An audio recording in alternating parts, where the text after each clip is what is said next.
नमस्ते viewers.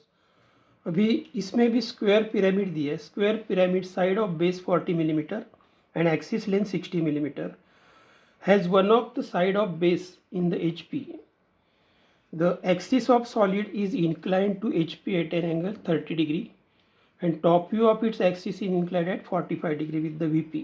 Draw its projections if the apex is away from the observer.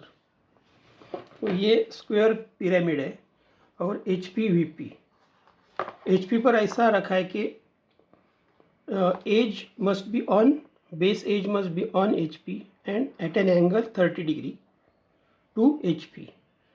ऐसा tilt करेंगे हम. Base पहले ऐसे रखेंगे, टॉप व्यू और फ्रंट व्यू आने के बाद इसको टिल्ट करेंगे 30 डिग्री में एक्सिस को, और बाद में 45 degree to VP. 45 degree to VP means like this वे.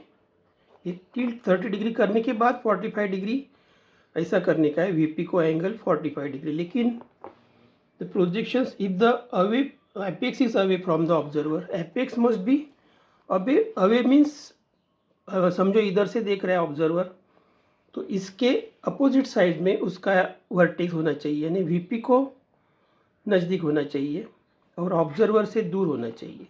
तो कैसा प्रोजेक्शन आएगा वो देखिए. This is XY line. Suppose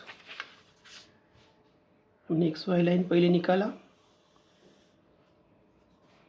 ऊपर आता है VP, नीचे HP.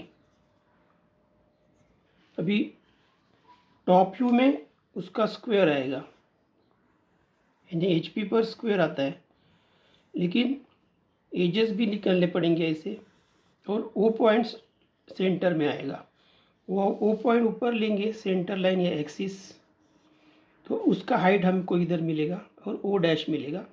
O डैश हमको इधर ज्वाइन करने का इसके प्रोजेक्शन के लेवल में, तो ये ट्रायंगल मिलेगा. इसको बोलते आइसोसेलेस ट्रायंगल, यानी दो साइड इक्वल है और ये अनइक्वल है. तो अभी इसको नंबरिंग करने का 1 2 3 4. इधर से देखते हैं 2 पहले दिखता है, बाद में 1 डैश, इधर से 3 डैश और 4 डैश. ये टिल्ट कैसा करेंगे 30 डिग्री में. तो बेस एज 3 4 है, वो बेस एज XY लाइन पर रहेगा, और 30 डिग्री यानी ये बेस 30 डिग्री यानी ये 60 डिग्री लेने का है. एक्सिस 30 डिग्री है, axis is 30 degree to XY line और HP. So this is 30 degree, that is theta. This is 60 degree and this is point opposite points 3 dash 4 dash and this is 2 dash 1 dash.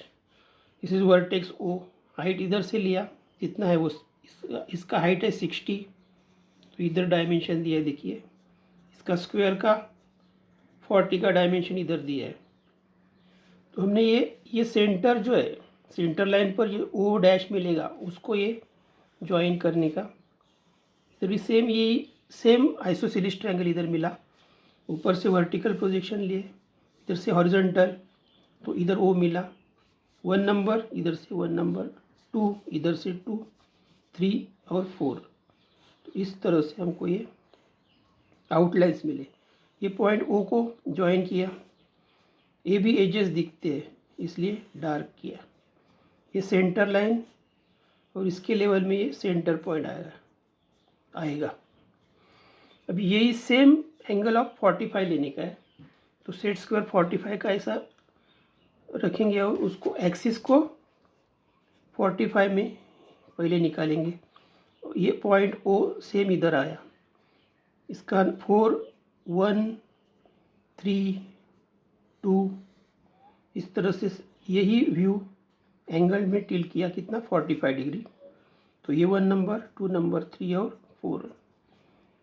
Outlines edges join किया vertex को, और पीछे जो as जाता है वो dotted है. ये जो पीछे गया वो एज वो डॉटेड रहा. अभी इसका प्रोजेक्शन आया O डैश, इसका हॉरिजॉन्टल और वर्टिकल 1 O1, इधर O डैश आया, इधर 1 1 डैश 2 2 डैश 3 डैश और ये 4 डैश. इस तरह से हमको ये प्रोजेक्शन वर्टिकल लेने का है, और इधर से हॉरिजॉन्टल आया तो इधर स्क्वायर मिलेगा, प्रोजेक्टेड स्क्वायर। इसका आउटलाइन भी डार्क करेंगे और ये पीछे जो एज गया उसको इनविजिबल या डॉटेड रखेंगे, हिडन भी बोलते हैं उसको। इस तरह से हमने ये 45 डिग्री लेने का और ये 30 डिग्री, दो ही एंगल हमको, ये एक्सिस 30 डिग्री में और ये एक्सिस टॉप व्यू का एक्सिस किया है, इसलिए डायरेक्ट 45 डिग्री इधर से ले सकते हैं एक्स वाई लाइन को, यानी वीपी को। ये प्रोजेक्शन आया, वो फाइनल प्रोजेक्शन ये हो गया। इस तरह से हमारा ये प्रॉब्लम पूरा हो। Okay, thank you.